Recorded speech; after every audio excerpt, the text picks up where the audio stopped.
Hello and welcome to Shanvi study circle. आज हम discuss करेंगे chapter print culture and the modern world. Part 1 इस chapter का पहले ही अपलोड किया जा चुका है। ये पार्ट 2 है जिसके अंदर हम लोग यूनिट 4, 5 और 6 को डिस्कस करेंगे। एक्सप्लेनेशन जो है वो कम्प्लीटली एनसीईआरटी बेस्ड है और कुछ इम्पोर्टेंट नोट्स और क्वेश्चंस वगैरह भी हमें इसमें मिल जाएंगे। ठीक है, हमारा हिस्ट्री का ये लास्ट चैप्टर है और काफ़ी इम्पोर्टेंट चैप्टर है। Let's continue with the video. शुरुआत करेंगे यूनिट 4 से, रीडिंग मेनिया इसका टाइटल है। यहाँ से बेसिकली जो मेजर क्वेश्चन इस यूनिट से हमारे लिए बनता है, ठीक है, कि कौन से फैक्टर्स हैं जिन्होंने हेल्प किया या रिस्पॉन्सिबल थे for creating a virtual reading mania in Europe. इसी को स्टैंजा वाइज जो है कुछ हेडिंग्स बना के यहाँ पे डिस्क्राइब किया गया है। तो सबसे पहला जो फैक्टर था जो रीडिंग मेनिया के रिस्पॉन्सिबल था वो है इंक्रीज़ इन लिटरेसी रेट। तो पूरे यूरोप में 17 और 18 सेंचुरी के बीच में लिटरेसी रेट जो है काफ़ी तेज़ी से ऊपर जाता है। ठीक है, इसके पीछे रीज़न भी था कि अलग अलग डिनोमिनेशंस के जो चर्चेस थे उन्होंने स्कूल्स वगैरह सेटअप किए अलग अलग विलेजेस के अंदर, जिससे लिटरेसी जो थी यानी शिक्षा जो थी वो पीजेंट्स और आर्टिसंस तक पहुंची। अब जैसे जैसे लिटरेसी रेट और स्कूल्स स्प्रेड होते हैं, लिटरेसी रेट इंक्रीज़ होता है, स्कूल्स स्प्रेड होते हैं यूरोपियन कंट्रीज़ के अंदर, एक वर्चुअल रीडिंग मेनिया क्रिएट होने लगता है। ठीक है, दूसरा फैक्टर था न्यू फॉर्म्स ऑफ लिटरेचर का डेवलप होना, क्रिएट होना। तो बेसिकली न्यू फॉर्म्स लिटरेचर के डेवलप हो रहे थे, प्रिंट में आ रहे थे, जो नए ऑडियंस को टारगेट किए जा रहे थे जिसके थ्रू। ठीक है, अब यहाँ पे नए नए तरीके भी अपनाए जा रहे थे, जैसे बुक सेलर जो हैं पेडलर्स को एम्प्लॉय कर रहे थे, ठीक, जो कि छोटी छोटी किताबें सेल के लिए लेके जाते थे, एल्मनैक्स लेके जाते थे, ritual calendars, ballads, folk tales वगैरह। ठीक है, इसी तरह से इंग्लैंड के अंदर पेनी चैप बुक्स वगैरह जो है यहाँ पे पेडलर्स कैरी करते थे, जिन्हें चैपमैन कहा जाता था, और वो एक दे वर सोल्ड फॉर अ पेनी। ठीक है, इसी तरह से फ्रांस के अंदर बिलियोथे के ब्लू नाम से लो प्राइस स्मॉल बुक्स बेची जाती थी। ठीक है, जो कि पुअर क्वालिटी ऑफ पेपर पे और ब्लू कवर के अंदर बाउंडेड रहती थी। ठीक है, इसके अलावा रोमांसेस प्रिंट किए जाते थे 4 से 6 पेजेस के, हिस्ट्रीज़ वगैरह प्रिंट की जाती थी। ठीक है, ये इसी के अंडर में हमारा आ जाएगा। नेक्स्ट हमारा जो हेडिंग रहेगा इसके अंदर में वो है डेवलपमेंट ऑफ पीरियोडिकल प्रेस। ये भी काफ़ी एक इम्पॉर्टेंट फैक्टर था जिसने रीडिंग मेनिया क्रिएट करने में हेल्प किया। पीरियोडिकल प्रेस यानी जो, जैसे हम बात करते हैं वीकली मैगजीन्स की, डेली न्यूज़पेपर, तो जो पीरियोडिकल बेसिस पे प्रिंट कर रहा है कुछ कंटेंट, उसको हम पीरियोडिकल प्रेस कहेंगे। तो पीरियोडिकल प्रेस जो है डेवलप होते हैं यहाँ पे अर्ली 19 सेंचुरी में, जिससे इन्फॉर्मेशन करंट अफेयर्स के बारे में, एंटरटेनमेंट के बारे में, न्यूज़पेपर, जर्नल्स वगैरह, इनके अंदर इन्फॉर्मेशन देखने को मिलती थी, वॉर के ऊपर, ट्रेड के ऊपर। ठीक है, या जो भी डेवलपमेंट्स पूरे थ्रू आउट द वर्ल्ड हो रहे होते थे, इनके बारे में जानकारियाँ लोगों तक पहुँचने लगी पीरियोडिकल प्रेस के थ्रू। ठीक है, नेक्स्ट था जो साइंटिस्ट और फिलोसफर्स थे, they have also printing there ideas, and जो डिस्कवरीज वगैरह वो करते थे उनको आम लोगों तक पहुंचाने के लिए उन्होंने प्रिंट करना शुरू कर दिया था। ठीक है, इस जैसे कि हम यहाँ पे पॉइंट्स पे अगर आते हैं, तो जो एंशिएंट और मेडिवल साइंटिफिक टेक्स्ट होते थे उनको कंपाइल करके पब्लिश किया जाता था। इसके अलावा मैप्स और साइंटिफिक डायग्राम्स को पब्लिश किया जाता था।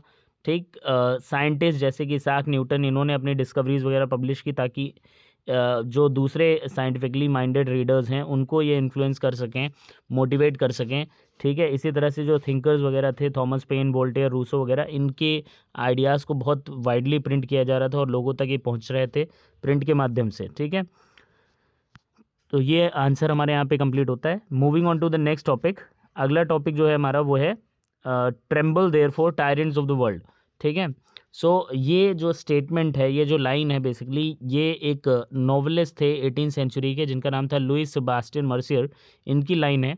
और इन्होंने ऐसा क्यों बोला, ठीक है, बिकॉज इनका जो है एक काफ़ी ज़्यादा ये पावर ऑफ प्रिंट में या पावर ऑफ प्रेस में बिलीव करते थे।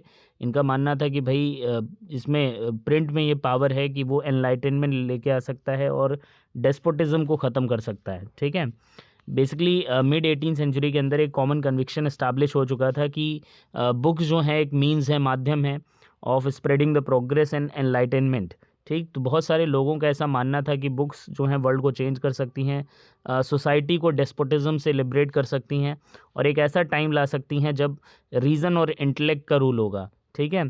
तो ऐसा ही मानना था लुइस सेबास्टियन मर्सियर का, जिस वजह से इन्होंने ये लाइन यहाँ पे बोली है। ओके, नेक्स्ट टॉपिक है हमारा print culture and the French revolution.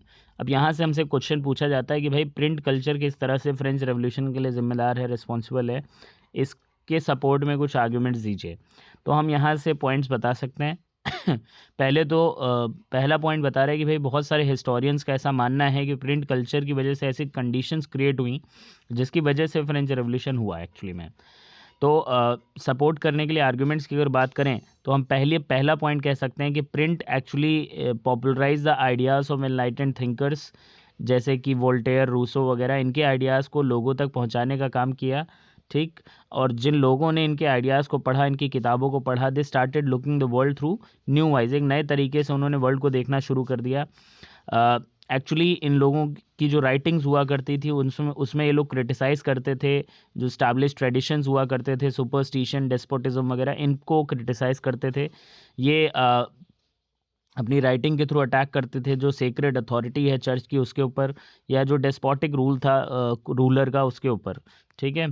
दूसरा हम पॉइंट बता सकते हैं यहाँ पे कि भाई by 1780 there was outpouring of literature, जो मॉक बेसिकली एक कार्टून्स और कैरिकेचर्स का दौर शुरू हो चुका था, जहाँ पे रॉयल जो फिगर्स होते थे उनको मॉक किया जाता था, क्रिटिसाइज़ किया जाता था, उनकी मोरालिटी पे क्वेश्चन उठाए जाते थे। ठीक है। जैसे कि आज के टाइम में हम लोग देखते हैं टीवी न्यूज़ चैनल्स वगैरह में कई सारे कार्टून शोज़ बिगनिंग में दिखाए जाते हैं, जैसे जो है आपका ओके, जैसे कि आज हम देखते हैं आज तक चैनल पे एक सो सॉरी करके आता है शो, जिसमें जो पॉलिटिशियंस हैं उनको मॉक किया जाता है। तो इसी तरह से कार्टून्स और कैरिकेचर्स की शुरुआत हो चुकी थी, जिसमें रॉयल फिगर्स वगैरह को, मोनार्की को मॉक किया जाता था। ठीक है।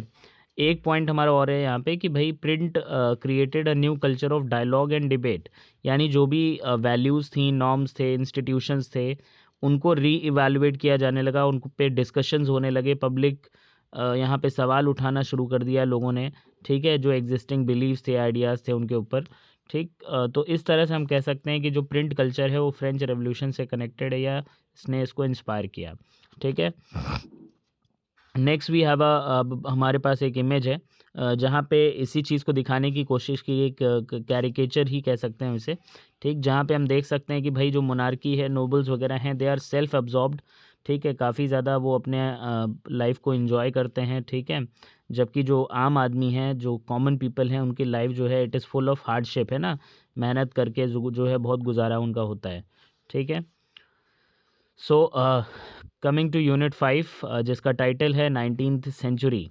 बिगिनिंग की बात की जाए तो हम ये कह सकते हैं कि भाई 19th सेंचुरी में मास लिटरेसी में काफ़ी ज़्यादा यहाँ पे एक लीप जंप देखने को मिलती है, इंक्रीमेंट देखने को मिलता है।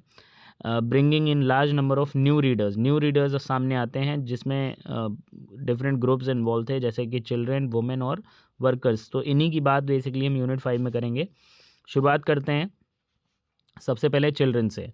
सो चूँकि प्राइमरी एजुकेशन जो है कंपलसरी कर दी गई थी लेट 19th सेंचुरी के अंदर, सो इसलिए चिल्ड्रन एक इम्पॉर्टेंट सेट ऑफ रीडर्स बन चुके थे। स्कूल टेक्स्ट बुक्स वगैरह काफ़ी तेज़ी से यहाँ पे प्रिंट होने लगती हैं बच्चों के लिए। इवन एक चिल्ड्रन प्रेस जो है, जो कि सिर्फ चिल्ड्रन लिटरेचर प्रिंट करता था, पब्लिश करता था, फ्रांस में इसकी शुरुआत होती है 1857 में। This press actually published new जो नई कहानियाँ या जो न्यू वर्क्स हुआ करते थे वो तो पब्लिश करते ही थे, साथ में ये ओल्ड फेरी टेल्स और फोक टेल्स वगैरह भी पब्लिश करते थे। इसके अलावा हम यहाँ पे कह सकते हैं कि भाई जो ग्रिम ब्रदर्स थे जर्मनी में, उन्होंने ट्रेडिशनल फोक टेल्स जो पीजेंट से उन्होंने गैदर किए उनको कंपाइल करके पब्लिश किया 1812 में। ठीक है। कुछ भी जो अनसूटेबल माना जाता था बच्चों के लिए, या वल्गर अपीयर होता था एक्चुअली में एलाइट्स को, उसको पब्लिश्ड वर्जन में इंक्लूड नहीं किया जाता था। ठीक है। रूरल फोक टेल्स, एक इस तरह से कह सकते हैं, जो रूरल फोक टेल्स थी उन्होंने एक नया फॉर्म अक्वायर कर लिया था, और इस तरह से जो प्रिंट है वो ओल्ड टेल्स को सिर्फ रिकॉर्ड ही नहीं कर रहा था बल्कि उनको चेंज भी कर रहा था। ठीक है। Now talking about second group, जो कि हम बात करेंगे वुमेन की यहाँ पे। So women were also important set of readers as well as writers. कई सारे यहाँ पे पेनी मैगजीन्स जो है स्पेशली जो कि वुमेन के लिए ही प्रिंट किए जाते थे। दीज वर एक्चुअली मैनुअल्स, ये मैनुअल्स होते थे जो प्रॉपर बिहेवियर पे और हाउस कीपिंग वगैरह पे होते थे। ठीक है, अब जब नॉवेल्स लिखने यहाँ पे शुरू किए गए 19th सेंचुरी के अंदर, तो women were seen as important readers, उनको एक इम्पॉर्टेंट रीडर्स मानते हुए नॉवेल्स लिखे जा रहे थे। Even some of the best known जो नॉवलिस्ट थे इस टाइम के वो वुमेन थे, वुमेन थी, जैसे जेन ऑस्टिन, ब्रॉन्ड सिस्टर्स और जॉर्ज इलियट जैसे नाम काफ़ी फेमस होते हैं इस टाइम पे। और इनकी जो राइटिंग्स थी ये काफ़ी इम्पॉर्टेंट बन जाती हैं। ठीक है, इन defining the new type of women, they actually through their writings उन्होंने एक नए तरीके से प्रेजेंट किया वुमेन को, like the person with will, strength of personality, determination, जिसमें पावर है सोचने की। ठीक है, इस तरह से एक स्ट्रॉन्ग फिगर के रूप में प्रेजेंट किया है बेसिकली।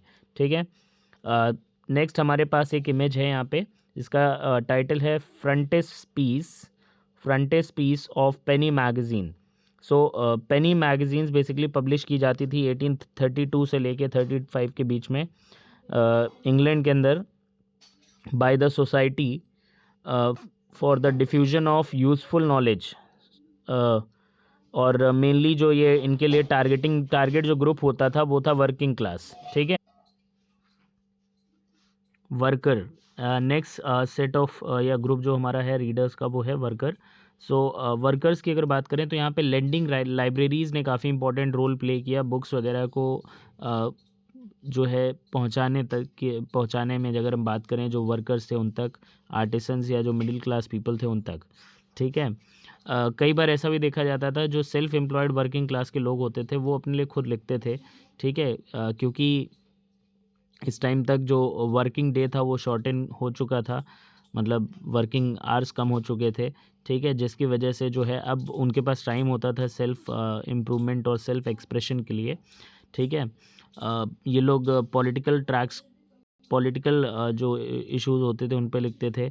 ठीक है, ऑटोबायोग्राफी लिखते थे, अपनी बड़ी संख्या में जो है यहाँ पे ऑटोबायोग्राफीज़ लिखी जाती हैं लोगों के द्वारा। ठीक है, तो लेंडिंग लाइब्रेरीज़ ने काफ़ी ज़्यादा यहाँ पे हम कह सकते हैं लिटरेसी को या बुक्स को, प्रिंटेड मटेरियल को आम जनता तक, वर्कर्स तक पहुँचाने में हेल्प की। ठीक है, इसका एक एग्ज़ाम्पल हम यहाँ पे देख सकते हैं कि जैसे एक बॉक्स 3 जो कि हमने इसी पेज से लिया है। ठीक है, इसमें बताया गया है कि भाई थॉमस वुड नाम का एक मैकेनिक था यॉर्कशायर में। ही नरेटेड, उसने ये बताया कि भाई किस तरह से वो जो है ओल्ड न्यूज़पेपर्स को रेंट पे लिया करता था और फिर उसे फायर लाइट में पढ़ता था वो इवनिंग टाइम में, क्योंकि वो कैंडल्स अफोर्ड नहीं कर सकता था। ठीक है, इसी तरह से जो ऑटोबायोग्राफीज़ होती थी of poor people, they actually narrated, उसमें पढ़ के ये पता चलता था कि क्या स्ट्रगल्स, किस तरह के स्ट्रगल्स से क्या क्या प्रॉब्लम्स वो लोग फेस करते थे। ठीक है, और दूसरे लोगों को काफ़ी ज़्यादा मोटिवेशन मिलता था इससे। ठीक है, एक और एग्जांपल हमारे पास यहाँ पे है कि भाई 20वीं सेंचुरी के एक रेवोल्यूशनरी ऑथर थे जिनका नाम था मैक्सिम गॉर्की। ठीक, इनकी किताब है my childhood and my university. इसमें ऐसे ही स्ट्रगल्स का एक ग्लिम्स देखने को मिलता है। ठीक है, सो नेक्स्ट टॉपिक पे आते हैं, फर्दर इनोवेशंस। यहाँ पे पता चलता है कि भाई 19 और 20वीं सेंचुरी के अंदर कौन कौन से इनोवेशंस हुए प्रिंट टेक्नोलॉजी के अंदर, जिसने और भी ज़्यादा इसको इम्प्रूव करने में हेल्प किया। ठीक है, सो यहाँ पे ये जो पार्ट था हमारा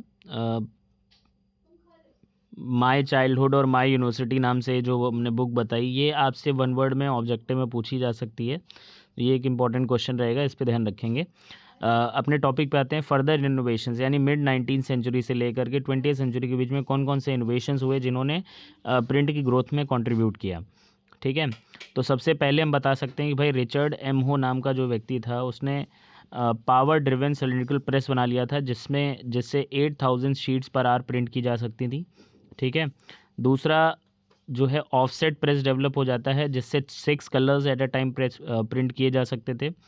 तीसरा हमें बताया गया भाई इलेक्ट्रिकली ऑपरेटेड प्रेसेस डेवलप हो गए थे जिससे प्रिंटिंग ऑपरेशन और भी ज़्यादा एक्सेलरेट हो गया। फिर छोटे छोटे और कुछ इनोवेशन जैसे कि method of feeding paper improve हो गया था, क्वालिटी ऑफ प्लेट्स बेटर हो गई थी, ऑटोमेटिक पेपर रील्स आ गई थी, photo electric controls colour register के लिए आ गए थे, और डस्ट कवर या फिर हम कह सकते हैं जो बुक जैकेट होता है वो भी 20th सेंचुरी का ही इनोवेशन है। तो इन सारे ही इनोवेशन से प्रिंट की ग्रोथ में काफ़ी ज़्यादा हेल्प मिली है। ठीक है, नेक्स्ट टॉपिक पे आ जाते हैं कि कौन कौन सी स्ट्रैटेजीज थी that were adopted by printers and publishers to sell their product, यानी बुक्स वगैरह को सेल करने के लिए क्या स्ट्रैटेजीज़ यहाँ पे अडॉप्ट की गई।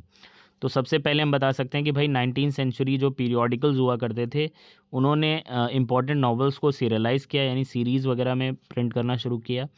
दूसरा, 1920s में इंग्लैंड में जो पॉपुलर वर्क्स हुआ करते थे they were sold in cheap series, जिन्हें शिलिंग सीरीज़ कहा जाता था।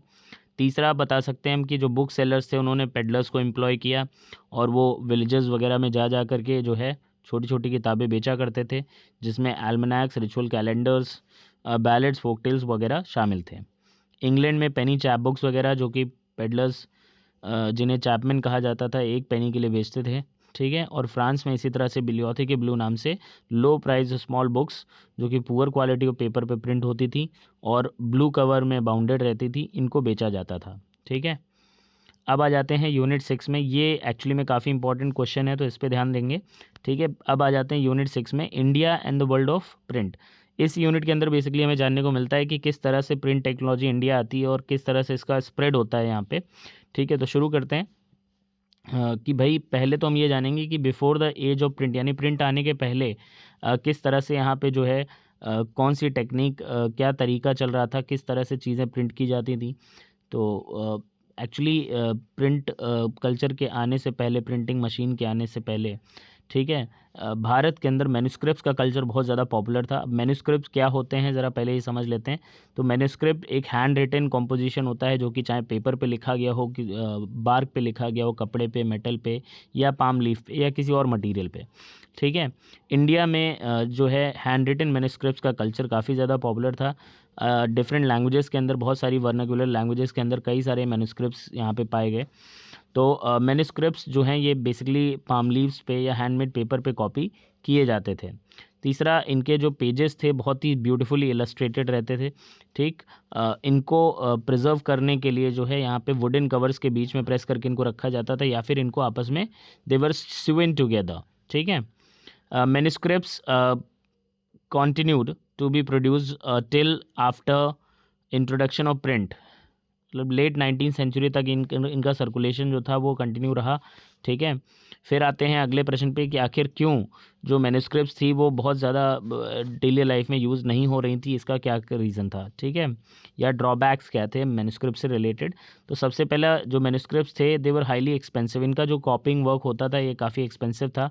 दूसरा, फ्रेजाइल होते थे मैन्युस्क्रिप्ट्स, यानी ईजिली डैमेज हो जाते थे। टाइम टेकिंग प्रोसेस था, ठीक है, कॉपी करना इनको। They had to be handling इनकी जो है बहुत थोड़ा मतलब आसान नहीं होती थी। ठीक है, they could not be red easily, क्योंकि जिस स्क्रिप्ट जो अलग अलग स्क्रिप्ट इनके लिए यूज़ होती थी इसलिए इनको पढ़ना भी आसान नहीं था हर एक के लिए। तो ये सब कुछ ड्रॉबैक्स थे इनसे रिलेटेड। अब आ जाते हैं इस इमेज पे। तो ये जो इमेज है ये बेसिकली पेजेस शो किए गए हैं यहाँ पे, जो गीता गोविंद है जयदेव की उससे, और ये एक पाम लीफ रिटन जो है मैन्युस्क्रिप्ट है अकॉर्डियन फॉर्मेट में। अकॉर्डियन फॉर्मेट का मतलब पहले भी बताया गया था कि जो बुक्स ट्रेडिशनल चाइनीज़ बुक्स हुआ करती थी, जो कि folded long sheet of paper पे लिखा जाता था कंटेंट, और उसको फिर फोल्ड करके साइड से स्टिच कर दिया जाता था, तो उसी को यहाँ पे रिपीट किया गया है। अगला जो इमेज है हमारे पास वो है, these are the pages from Diwan of Hafiz 1824। हाफिज़ जो कि एक 14th सेंचुरी के काफ़ी फेमस पोइट थे, और इनके जो कलेक्टेड वर्क्स थे उन्हीं को दीवान कहा जाता है। ठीक है, तो हम यहाँ देख सकते हैं कितना ब्यूटीफुली यहाँ पे पेजेस इलस्ट्रेट किए गए हैं। ठीक है, टॉपिक पे आते हैं अपने, प्रिंट कम्स टू इंडिया। तो प्रिंटिंग प्रेस जो है भारत में गोवा में सबसे पहले आया था, और इसको पोर्टुगीज़ मिशनरीज़ यहाँ पे लेके आई थी मिड 16th सेंचुरी के अंदर। अब यहाँ से देखो 3 इंपॉर्टेंट क्वेश्चन वन वर्ड में बन जाते हैं कि भाई सबसे पहले प्रिंट कहाँ पे आया, गोवा में आया, कौन लेकर के आया, पोर्टुगीज़ मिशनरीज़ लेके आई, कब लेके आई, मिड 16th सेंचुरी में लेके आई। ठीक है, इसके बाद हम बात करेंगे कि किस तरह से ये स्प्रेड हुई भारत में टेक्नोलॉजी। तो जो जेसूट प्रीस्ट थे, जेसूट्स कौन होते हैं भाई, ये रिलीजियस कम्युनिटी है। ठीक है, जिसे सोसाइटी ऑफ जीसस भी कहा जाता है, और they seek to find God, ये लोग जो है हर एक चीज़ में ईश्वर को ढूंढते हैं। ठीक, and they are dedicated for the good of humanity. ठीक है, इन लोगों ने कोंकणी भाषा सीखी, ठीक है, और कई सारे ट्रैक्स उसमें प्रिंट किए। इसके बाद 1674 में 50 बुक्स लगभग यहाँ पे जो है प्रिंट हो जाते होती हैं कोंकणी और कनारा लैंग्वेज में। अब कोंकणी तो हम समझ सकते हैं भाई, कोंकण रीजन में बोली जाने वाली लैंग्वेज हो गई, और कनारा जो है ये कर्नाटका की लोकल लैंग्वेज थी एक। ठीक है, दूसरा पॉइंट हम कहेंगे कि भाई जो कैथोलिक प्रीस्ट थे उन्होंने सबसे पहली तमिल बुक 1579 में कोचीन में प्रिंट की, और उसके बाद 1713 में पहली मलयालम बुक यहाँ पे प्रिंट होती है। तो धीरे धीरे ये जो है सारा फैक्चुअल डेटा है, तो हमें याद ही करना पड़ेगा कि किस तरह से प्रिंट यहाँ पे स्प्रेड हो रहा है। तो ये बेसिकली स्प्रेड को ही आगे बता रहे हैं हम। फिर आते हैं 1710 में डच जो प्रोटेस्टेंट मिशनरीज थी यहाँ पे, उन्होंने 32 तमिल टेक्स्ट प्रिंट किए। ठीक है, जो कि जो ओल्डर वर्क्स थे उन्हीं का ट्रांसलेशन थे एक्चुअली में। ठीक है, अब आ जाते हैं कि भाई हमने डिफरेंट वर्नाक्युलर लैंग्वेजेस के अंदर तो किस तरह से शुरुआत हुई ये तो समझा, बट इंग्लिश लैंग्वेज में प्रेस की शुरुआत कैसे हुई और कब हुई, ये अगले पार्ट में हमें जानने को मिलता है। ठीक है, तो भाई 1780 में जेम्स ऑगस्टस हिकी नाम के जो व्यक्ति थे, ठीक है, इन्होंने शुरुआत की द बंगाल गैजेट के नाम से एक वीकली मैगज़ीन की शुरुआत इन्होंने की, जिसको ये डिस्क्राइब करते हैं कुछ इस तरह से कि ये कमर्शियल पेपर है which is open to all but it is influence by none. तो इनका मानना है कि मतलब भाई ये कह सकते हैं कि एक प्राइवेट इंग्लिश एंटरप्राइज थी that was proud of its independence from colonial influence, और इसी ने कह सकते हैं कि इंग्लिश प्रिंटिंग की शुरुआत भारत में की। ठीक है, हिके जो थे ये काफ़ी ज़्यादा एडवर्टीजमेंट्स वगैरह पब्लिश करते थे, जिसमें जो स्लेव्स थे उनके सेल और इंपोर्ट से रिलेटेड एड्स होते थे, और ये बहुत ज़्यादा गॉसिप वगैरह जो है कंपनी ऑफिशियल्स की प्रिंट करते थे। ठीक है, इसी की वजह से इनको प्रॉब्लम भी फेस करनी पड़ती है। तो इसकी वजह से जो गवर्नर जनरल थे वैरन हेस्टिंग, वो इनसे नाराज़ हो जाते हैं, और जो है ही परसिक्यूटेड हिकी फॉर दिस, और ये इसके बजाय जो है ऑफिशियली सैंक्शन न्यूज़पेपर्स को यहाँ पे इनकरेज करते हैं। ठीक है, by the close of 18th century Indians भी यहाँ पे जो है वर्नाक्युलर लैंग्वेजेस के अंदर पब्लिश करना शुरू कर देते हैं, पेपर्स वगैरह की शुरुआत हो जाती है। और सबसे पहला जो वीकली न्यूज़पेपर की शुरुआत हुई थी उसका नाम था बंगाल गैजेट, जिसकी शुरुआत की थी गंगाधर भट्टाचार्य ने। अच्छा, यहाँ पे हम देखें तो अंतर है भाई, यहाँ पे सिर्फ बंगाल गैजेट है, और ये जो इंग्लिश न्यूज़पेपर शुरू किया था जेम्स ऑगस्टस हिके ने, ठीक है, ये द बंगाल गैजेट था। ठीक है, तो द का डिफरेंस है यहाँ पे, इसको हम ध्यान रखेंगे। सो यहाँ पे हमारा जो है यूनिट 6 ख़त्म होती है। Thanks for watching, don't forget to share and subscribe.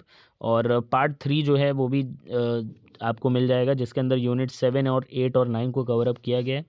ठीक है, तो चैनल देखते रहें और अपने दोस्तों के साथ शेयर करें। ठीक है, thanks a lot again everyone.